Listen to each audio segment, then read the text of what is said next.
in this module, let's go ahead to create a Jenkins server. We are going to be creating a Jenkins server on the Amazon Web Service AWS EC2 console. So once you're on your AWS console, you come to launch instance, you click on launch instance, and this should give us the dashboard to provision our Jenkins server. Now we are going to be given the name of the server. You can call it Jenkins server. All the configurations which we'll be doing will be on this Jenkins server. As on the documentation which we have here, we are going to be using the Amazon Linux 2023 virtual machine. So once we are on our AWS console, we'll be using the Amazon Linux 2023 AMI.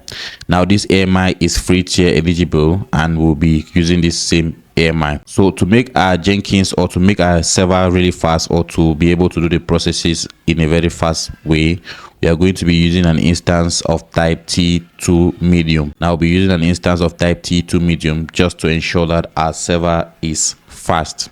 Now once we have selected the instance type as T2 medium, we'll be given access to a given key pair. If you do not yet have a key pair, you could create a key pair here and assign to your Jenkins server.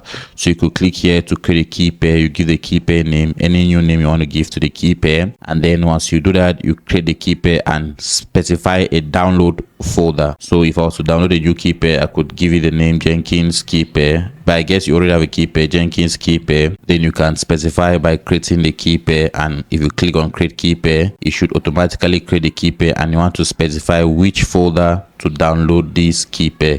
So you could select your desktop to download the key pair on your desktop. So this has created a key pair and downloaded the Jenkins key pair on my desktop. Now once you have your key pair, but I'll be using the other key pair which you have access to, the next configuration which you have to do is for us to select the necessary networking settings for our Jenkins infrastructure. Now one thing worth noting is Jenkins runs on a given port. For you to access Jenkins via the browser, there's a particular port on which Jenkins runs. So let's search for the Jenkins port. So you can search for Jenkins port. If you check, they will tell you the default port for Jenkins is port 8080. So this means if you're configuring a security group, you must allow port 8080 to access Jenkins. So once we are on our AWS console, we are going to create a new security group. So you can click on edit and we'll be creating a new security group. I'm creating this Jenkins in my default VPC. You can use any VPC which you already have in your environment, and I'll select my public subnet. I'll ensure that auto assign public IP is enabled, and I'm creating a new security group. So I'll just give the name of the security group Jenkins SG. I'll copy this and then I'll use the same under the description for the security group name. So the security group name is Jenkins SG, and I'll give the same description. Once you put the security group name and description, you also want to ensure that we have the right inbound security group rules. You allow port 22, which is the default rule. Should in case we want to troubleshoot into the server, we'll SSH into the server using port 22. And then as on the documentation, Jenkins runs on port 8080. So while configuring our Jenkins server, we need to add a security group rule. We click on add security group rule and we'll specify a given port range, port 8080 for our Jenkins server. And then since we are doing demonstration purpose videos, I'll select anywhere IPv4. But in some production grade environment, you select your corresponding security group or corresponding IP you want to access the Jenkins server through. Now, it is worth noting we have just port 22 for SSH open and port 8080 for the Jenkins server. Now, the other thing which you have to configure, we have to put a user data which will be used to spin up the Jenkins server. So you click on advanced details and then you scroll down and you should be able to see the space where you can put a user data. For the user data which you'll be using, you come back to the repository, you click on installation files. The installation files contains the user data, the jenkins.sh script which we'll be using. Now this script is a basic script to enable us install and use Jenkins on any given server. So basically we have the sudo yum update -y, we have the sudo yum install wget, and then we get the Jenkins package. After getting the Jenkins package, we import the CI enabled installations. We do a sudo yum upgrade, we install Java, a specific version of Java because Jenkins is a Java based application. And then you want to also give the Jenkins user some form of permission in the sudoers file, and you install the Jenkins, you enable the Jenkins service on every time you start the instance, and then you also want to start the service and because we'll be working with GitHub repositories, you also want to do an installation of Git on the Jenkins server. So we do sudo yum install Git. So this is the user data which will be passing to install our Jenkins server. So I'll copy this user data here. I'll come back to my Jenkins server and I'll paste this as a user data in the Jenkins server. So if I'm to take a summary of this page, what we'll have, basically, we've given a name Jenkins server. We are using Amazon Linux 2023 instance. We are using a T2.medium instance type, and then we are selecting a key pair. And then for the networking settings, we are using a default VPC in a public subnet with auto assigned public IP enabled. And then we are creating a new security group, Jenkins SG. And in this security group, we give the same description. And most importantly, for the security group rules, we are enabling port 22 to enable SSH access to our Jenkins server, and port 8080 for our access of the Jenkins server via our console. And then lastly, we've added a user data which will be used to spin up the Jenkins server. So we've added this user data. This user data is taken from the repository. If you come back to my repository and you click on installation files and you go to the jenkins.sh, you copy this user data and then you put here where we have our user data. Now, once you have this basic configuration, you can see a summary on this side. We are launching one instance, Amazon Linux 2023, T2.medium, and then we have these configurations. So with these configurations, we click on launch instance. Now it shows instance launch, successfully initiated the launch of instance with this ID.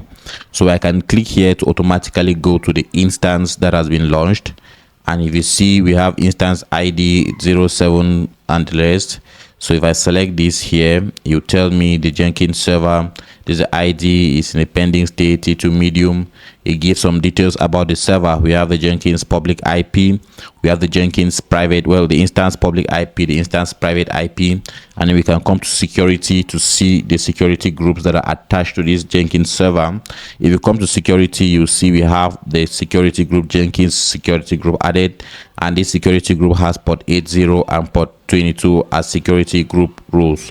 So if you refresh this tab, we should be able to have our Jenkins which has passed the initial state to a running state, and then we are waiting now for the Jenkins to show a 2-on-2 check. Now if you refresh this tab, we'll see our Jenkins server is still initializing. While it's initializing, we can come back to details, copy the public IP, and try to access this Jenkins server on our web browser. So we can try that by pasting the public IP.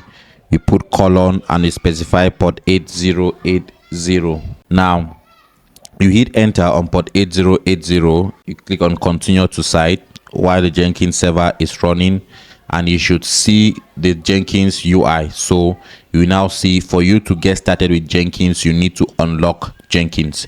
To ensure Jenkins is securely set up by the administrator, a password has been written to the lock. So for us to get this password, we need to SSH into our Jenkins server and get this password from this given directory. Now we need to open a terminal. So I'll come to my terminal. If you're using a Windows, you can open your Git bash. So I'll come to my terminal, I'll click on terminal to open a new terminal, and then I'll cd into the directory where my key pair is. My key pair is found in my desktop. I'll cd into my desktop. If I do a pwd, it shows I'm on my desktop. I'll come back to my instances. I'll look for the Jenkins server. This is the Jenkins server highlighted. You click again here to get the Jenkins server highlighted. I'll click on connect. Once I click on connect, I'll copy this detail for the Jenkins server. I'll come back to my terminal. If you're using Windows, you can go to your Git bash. Because I'm a Mac user, I'm on my terminal. I'll paste this information to enable me SSH into my Jenkins server. Remember, my key pair is found on my desktop, so I'll hit enter. Once I hit enter, I'll select yes to get access into the Jenkins server. Once I access, I should see, or once you access, you see Amazon Linux 2023. We have EC2 user and then the Jenkins server private IP. Once we have this, the instruction is for us to sign into Jenkins, we need to get this password. So I'll copy this, click on copy, highlight, copy, come back to my Jenkins server, and I'll type sudo cats, and then I'll paste the link. What this means is we want to see this administrator password that is stored in the var, the lib, the Jenkins, and the secrets. So it's stored in that directory. If you go to that directory, there's a file or there's a file called initial admin password, so we want to cut that file. So once you put this sudo cut that link and you hit enter, it should give you the administrative password of your Jenkins server. So this is the administrative password of the Jenkins server. I'll double click and copy the administrative password. So I'll copy the administrative password, come back to my Jenkins on the browser, and I'll paste this administrative password. Once I paste the administrative password, again, once you do sudo cat var lib Jenkins secrets, you should get the administrative password. You double click, you copy the password, and you come into this administrative password and you paste. Once you paste here, you click on continue. If the password is correct, it should take you to where you can customize Jenkins. Now, plugins extend Jenkins with additional features to support many different needs. We'll see what plugins are as the course unfolds, but for us to get started, we have to install some plugins by default which are suggested by Jenkins. If you do not want to have the suggested plugins, you could select specific plugins, but for the case of this module, we'll be using suggested plugins. And once you click on install suggested plugins, you see the various plugins that have been installed. We have plugins for folders, we have plugins for credential binding, plugins for time stamper, plugins for Ant, plugins for Mailer, Gradle, Git, GitHub, Git, all of this. So these are all the plugins which are installed by default, and as they install, you see we should be able to create our first admin user. Now, for the purpose of demonstration, as in our run book, so if you come back to our readme file, for the purpose of demonstration, we are going to be giving a name admin, name and email. So while we are back here, you give the username admin, give the password admin, you can confirm the password admin, you can confirm the password admin, you can give the full name admin, and then for the email you give admin@gmail.com. Now, if you are in a production grade environment, you use the necessary or the right credentials. We are using admin because we are doing training. So once you input these details, you click on save and continue. Once you click on save and continue, you will see this instant configuration. So this is the Jenkins URL. Remember, it is the same URL we have over here, which is what we use to log into our Jenkins server.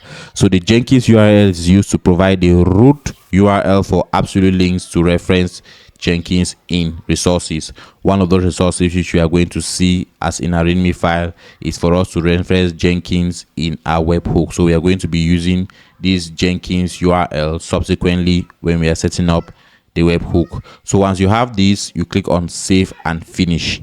Once you click on save and finish, you should see Jenkins is ready, your Jenkins setup is complete, and you can start using Jenkins. So I'll click on start using Jenkins. Once you click on start using Jenkins, here we have the Jenkins user interface. This is the Jenkins user interface. So in our next module, we are going to look at the Jenkins user interface, understand it, and then make more configurations on Jenkins.